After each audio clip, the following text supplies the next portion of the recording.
வணக்கம். ஸோ நிறைய மாணவர்கள் வந்துட்டு கமெண்ட் செக்ஷன் கேட்டாங்க, சார் உங்களுடைய காலேஜில் வந்துட்டு பிஎஸ்சி ஹோட்டல் மேனேஜ்மெண்ட்டுக்கு என்ன ஃபீஸ் ஸ்ட்ரக்சர் வருது? நான் வந்து கவர்மெண்ட் ஸ்கூல்ல படிச்சிருக்கேன், நான் இவ்வளவு மார்க் எடுத்திருக்கேன், எனக்கு என்ன ஃபீஸ் ஸ்ட்ரக்சர் வரும்னு சொல்லிட்டு. ஸோ பொதுவாக ஒரு செம்முக்கு வந்து 30,000 வரைக்கும் வரும். அதுல வந்து government school or government aided ஸ்கூல்ல படிச்ச மாணவர்களுக்கு இயர்லி ஒரு 10,000 வரைக்கும் ஸ்காலர்ஷிப் கிடைக்கும். ஸோ 3 இயர்ஸ் பார்த்தீங்கன்னா ஒரு 30,000 வரைக்கும் ஸ்காலர்ஷிப் கிடைக்கும். படிக்கும்போது ஒரு மேஜரா 4 டிபார்ட்மெண்ட் பத்தி படிப்பீங்க. Production, food and beverage service, front office and housekeeping department பத்தி படிப்பீங்க. ஸோ நமக்கு அதுல எது விருப்பமோ, ஃபார் எக்ஸாம்பிள் நான் ஒரு ஹோட்டலோட ஜிஎம் ஆகணும்னு நினைக்கிறேன் அப்படின்னா ஃப்ரண்ட் ஆஃபீஸ் டிபார்ட்மெண்ட்ல நம்ம ட்ரைனிங் போவோம்.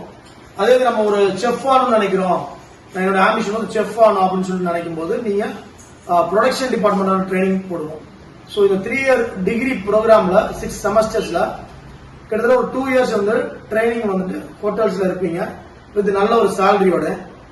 இந்த டிகிரி முடிச்ச உடனே பாத்தீங்கன்னா அப்ராட் கண்ட்ரீஸ்ல நல்ல ஒரு சேலரி பேக்கேஜ் போக முடியும். இப்போ ரீசெண்டா ஜாப் ஓப்பனிங்ல வந்து ஆஸ்திரேலியால வந்திருக்குது. பட் இனிஷியலா அந்த மாதிரி அப்ராட் கண்ட்ரிஸ் போகும்போது சில கண்ட்ரீஸ்க்கு நம்ம அந்த விசாவோ ஃபிளைட் டிக்கெட் சம்வாட் எக்ஸ்பென்ஸ் நம்ம பண்ண வேண்டியிருக்கும்.